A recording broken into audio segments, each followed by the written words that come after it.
ಅನುದಿನದ ಆಹಾರ ಏಪ್ರಿಲ್ 18 ಶನಿವಾರ. ನಾನು ನಿನ್ನನ್ನು ಮೇಲೆತ್ತುತ್ತೇನೆ. ಯೆಶಾಯ 41:10. ನಾನೇ ನಿನ್ನೊಂದಿಗಿದ್ದೇನೆ, ದಿಗ್ಭ್ರಮೆಗೊಳ್ಳದಿರು. ನಾನೇ ನಿನ್ನ ದೇವರು, ಹೌದು, ನಿನಗೆ ಸಹಾಯ ಕೊಡುತ್ತೇನೆ. ನನ್ನ ಧರ್ಮದ ಬಲಗೈಯನ್ನು ನಿನಗೆ ಆಧಾರ ಮಾಡುತ್ತೇನೆ. ನಮ್ಮ ಕರ್ತನು ನಮ್ಮನ್ನು ಎತ್ತಿ ಹಿಡಿಯುವವನಾಗಿದ್ದಾನೆ. ಆತನು ನಮ್ಮ ಕೈ ಹಿಡಿದು ನಮ್ಮನ್ನು ಮುನ್ನಡೆಸುತ್ತಾನೆ. ಆತನು ನಮ್ಮನ್ನು ಎತ್ತಿ ಹಿಡಿಯುವಾಗ ತನ್ನ ನೀತಿಯುಳ್ಳ ಬಲಗೈಯನ್ನು ನಮ್ಮ ಕಡೆಗೆ ಚಾಚಿ ಪ್ರೀತಿಯಿಂದ ನಮ್ಮನ್ನ ಮಾರ್ಗದರ್ಶಿಸುತ್ತಾನೆ. ಕಳೆದ ವರ್ಷಗಳಲ್ಲೆಲ್ಲ ಆತನು ನಮ್ಮ ಕೈ ಹಿಡಿದು ನಡೆಸಿದ್ದಾನೆ. ಆತನ ಕೈಯಿಂದ ನಮ್ಮನ್ನು ಕಸಿದುಕೊಳ್ಳುವವರು ಯಾರು? ಆತನ ಹಿಡಿತದಿಂದ ನಾವು ಜಾರಿ ಹೋಗುವಂತೆ ಮಾಡುವವರು ಯಾರು? ಆತನು ನಮ್ಮನ್ನು ಕೈ ಹಿಡಿದಾಗ ನಮ್ಮ ಹೃದಯಗಳಲ್ಲಿ ಸಮಾಧಾನ ಮತ್ತು ಪ್ರೋತ್ಸಾಹ ತುಂಬುತ್ತದೆ, ಹಾಗೂ ನಮ್ಮ ಆತ್ಮಗಳಲ್ಲಿ ಆನಂದ ಉಕ್ಕುತ್ತದೆ. ಅರಸನಾದ ದಾವೀದನು ತನ್ನ ಸ್ವಂತ ಅನುಭವದಿಂದ ಹೀಗೆ ಬರೆದಿದ್ದಾನೆ: ನನ್ನ ಪ್ರಾಣವನ್ನ ಉಜ್ಜೀವಿಸ ಮಾಡಿ ತನ್ನ ಹೆಸರಿಗೆ ತಕ್ಕಂತೆ ನೀತಿ ಮಾರ್ಗದಲ್ಲಿ ನನ್ನನ್ನು ನಡೆಸುತ್ತಾನೆ. ಕೀರ್ತನೆ 23:3. ಕರ್ತನ ಬಲಗೈ ನಿಮ್ಮನ್ನ ಹಿಡಿದಿದೆ ಎಂಬ ಸತ್ಯವನ್ನ ಅರ್ಥ ಮಾಡಿಕೊಳ್ಳಿರಿ. ಆತನು ಹೀಗೆ ವಾಗ್ದಾನ ಮಾಡುತ್ತಾನೆ: ನೀನು ಜಲರಾಶಿಯನ್ನ ಹಾದು ಹೋಗುವಾಗಲೂ ನಾನು ನಿನ್ನನ್ನು ವಿಮೋಚಿಸಿದನಲ್ಲ, ನಿನ್ನ ಹೆಸರು ಹಿಡಿದು ಕರೆದನಲ್ಲ, ನೀನು ನನ್ನವನೇ. ಯೆಶಾಯ 43:2. ಇಲ್ಲಿ ಕರ್ತನು ಕೇವಲ ಕೈ ಎಂದು ಹೇಳದೆ ಬಲಗೈ ಎಂದು ಹೇಳಿದ್ದಾನೆ.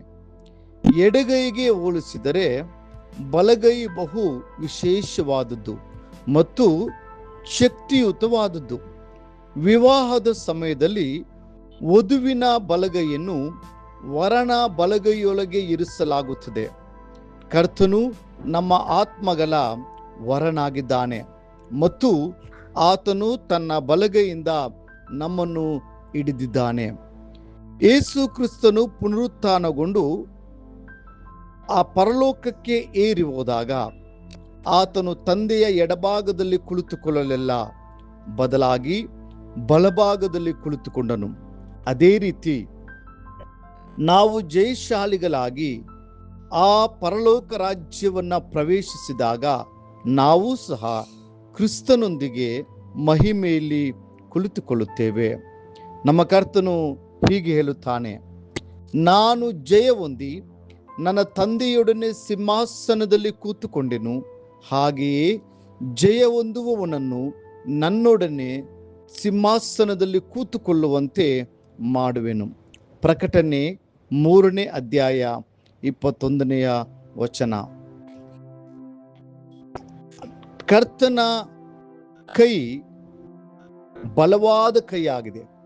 ಅದು ತಕ್ಕ ಕಾಲದಲ್ಲಿ ನಿಮ್ಮನ್ನು ಮೇಲೆತ್ತುವ ಕೈಯಾಗಿದೆ. ಆದ್ದರಿಂದ ಯಾವಾಗಲೂ ಆತನ ಶಕ್ತಿಯುಳ್ಳ ಕೈ ಕೆಳಗಡೆ ಇರುವಿರಿ. ಪ್ರತಿದಿನ ಮತ್ತು ಪ್ರತಿಯೊಂದು ಸನ್ನಿವೇಶದಲ್ಲೂ ನಮ್ಮನ್ನು ರಕ್ಷಿಸುವ ಆ ಶಕ್ತಿಯುತ ಕೈಗಳೊಳಗೆ ನಾವು ವಿಶ್ರಮಿಸೋಣ. ಆಗ ಯಾವ ಕೇಡು ನಮ್ಮ ಹತ್ತಿರ ಸುಲಿಯದು. ದೇವರು ಮತ್ತೆ ಹೇಳುತ್ತಾನೆ: ನಾನೇ ನಿನ್ನೊಂದಿಗಿದ್ದೇನೆ, ದಿಗ್ಭ್ರಮೆಗೊಳ್ಳದಿರು. ನಾನೇ ನಿನ್ನ ದೇವರು, ನಾನು ನಿನ್ನನ್ನು ಬಲಪಡಿಸುತ್ತೇನೆ. ಹೌದು, ನನ್ನ ಧರ್ಮದ ಬಲಗೈಯನ್ನು ನಿನಗೆ ಆಧಾರ ಮಾಡುತ್ತೇನೆ. ಯೆಶಾಯ 41:10. ಪ್ರಿಯ ದೇವರ ಮಕ್ಕಳೇ, ನಮ್ಮ ಕಷ್ಟದ ಸಮಯದಲ್ಲಿ ನಾವು ಆತನಿಗೆ ಮೊರೆಯಿಟ್ಟಾಗಲೆಲ್ಲ ಆತನು ತನ್ನ ಕೈ ಚಾಚಿ ನಮ್ಮನ್ನು ಮತ್ತೆ ಮೇಲೆತ್ತಿಲ್ಲವೇ? ಮುಂದಿನ ಅಧ್ಯಯನಕ್ಕಾಗಿ ದೇವರ ವಾಕ್ಯ. ಇಗೋ, ನನ್ನ ಅಂಗೈಗಳಲ್ಲಿ ನಿನ್ನನ್ನು ಚಿತ್ರಿಸಿದ್ದೇನೆ, ನಿನ್ನ ಪೌಳಿಗೋಡೆಗಳು ಸದಾ ನನ್ನ ಕಣ್ಣೆದುರಿನಲ್ಲಿವೆ. ಯೆಶಾಯ 49:16. ಈ ದಿನ ಓದುವ ದೇವರ ವಾಕ್ಯ. ಮುಂಜಾನೆ 2 ಸಮುವೇಲ 3, 4 ಮತ್ತು 5 ಅಧ್ಯಾಯಗಳು. ಸಂಜೆ ಲೂಕನು ಬರೆದ ಸುವಾರ್ತೆ 14ನೇ ಅಧ್ಯಾಯ 25-35. ಕರ್ತನು ನಿಮ್ಮನ್ನು ಆಶೀರ್ವದಿಸಿ ನಡೆಸಲಿ.